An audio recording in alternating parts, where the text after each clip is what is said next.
एक बार की बात है, सुषमा अपने पूरे परिवार के साथ खुशी खुशी मोहन नगर में रहती थी। उसकी 2 बहुएं थी, पल्लवी और शिवानी।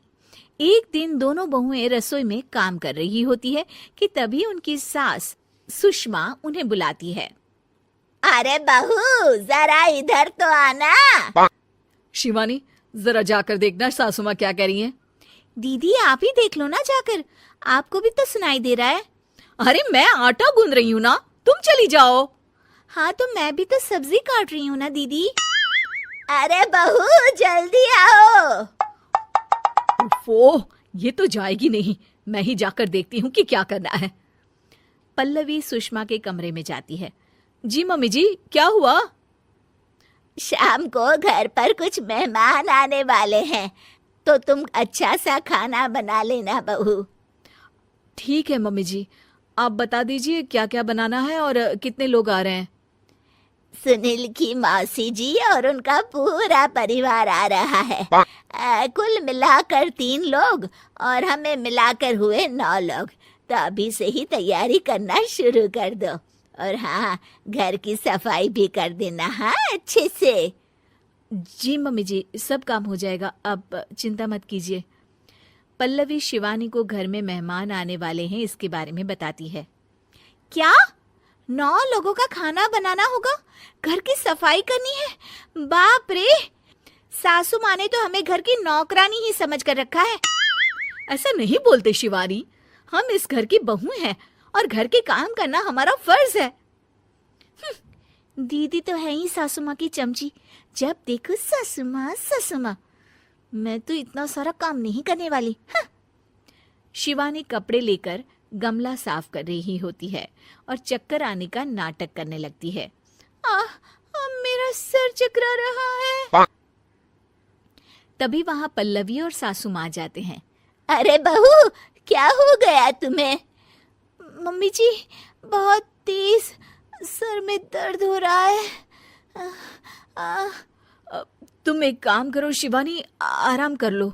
नहीं नहीं दीदी, घर में मेहमान आने वाले हैं, मुझे आपकी मदद करनी चाहिए। अरे कोई बात नहीं शिवानी, तुम आराम कर लो, मैं सब काम कर लूंगी। ठीक है दीदी, अगर आप इतना कह रही हैं तो आराम कर लेती हूँ। शिवानी आराम से अपने कमरे में मैगजीन पढ़ रही होती है। इसे कहते हैं आराम की जिंदगी।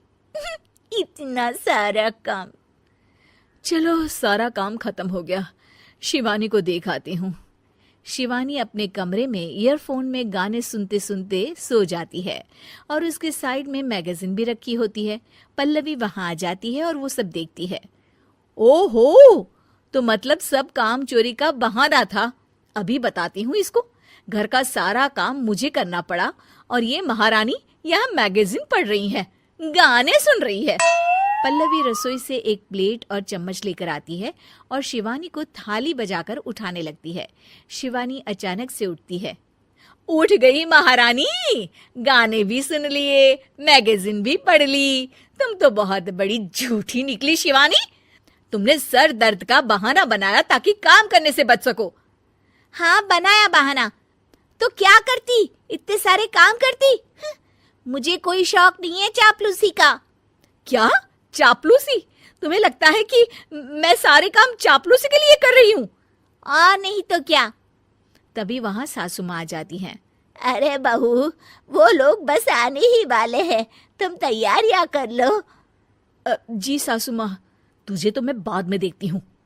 सब खाना खाने बैठते हैं और खाना शुरू करते हैं। तभी सुनील की मौसी बोलती है। वाह भाई वाह, खाना तो बहुत ही अच्छा बना है सुषमा जी, एक एक चीज में क्या स्वाद है। ये सुनकर शिवानी मुंह बना लेती है। उसे अपनी जेठानी की इतनी तारीफ रास नहीं आती। आपकी बहुएं तो बहुत ही अच्छा खाना बनाती हैं। हाँ, बनाती तो दोनों ही अच्छा है, पर आज ना ये सारा खाना बड़ी बहू ने बनाया है। छोटी बहू की तबीयत ठीक नहीं थी, सो इसलिए। मानना पड़ेगा सुषमा जी, आपकी बड़ी बहू तो बहुत ही गुणवान है। पल्लवी की तारीफ सुनकर शिवानी को जलन होती है। पल्लवी ये सुनकर खुश हो जाती है और शिवानी की तरफ देखकर उसे चिढ़ाती है। कुछ देर बाद मेहमानों के जाने का वक्त हो जाता है। मौसी जी सबके लिए उपहार लाई होती है। वो सबको शगुन के पैसे देती हैं और अंत में पल्लवी के पास आती है। तुम्हारे लिए शगुन का लिफाफा तो है ही, पर बहू तुम्हें एक और उपहार भी मिलेगा इतना अच्छा खाना बनाने के लिए। मौसी अपने सोने के कंगन निकालकर पल्लवी को पहना देती है। ये लो, ये मेरे मनपसंद कंगन है, अब से ये तुम्हारे हुए। धन्यवाद मौसी जी। ये देखकर शिवानी तो पूरी तरह से जल जाती है और गुस्से से रसोई में चली जाती है। तभी वहां पल्लवी आ जाती है और उसे अपने कंगन दिखाने लगती है। देवरानी जी, अब आपका सर दर्द ठीक तो है ना? मुझे लगता है कि अब सर दर्द शुरू हो गया होगा आपका।